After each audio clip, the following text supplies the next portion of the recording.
It looks cool, but I'd rather have the gap than scrape on everything. That is just absolute nonsense. Never heard more of a dumb. I'm just kidding.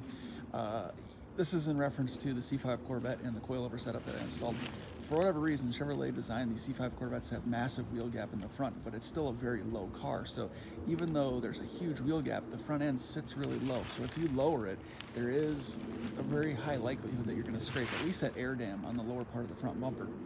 But I just cannot stand wheel gap, particularly on the C5 Corvette. I think the C5 is a beautiful looking car, but the worst part about it is the wheel gap. So addressing that immediately was one of my biggest concerns, and I just can't handle it. But with that being said, going all the way down, the lowest setting possible on the Silver's Neomax coilovers for the C5 with the ultra low setup, or super low setup, whatever they call it, I can't remember now, I really still didn't scrape at all, even backing out of my driveway.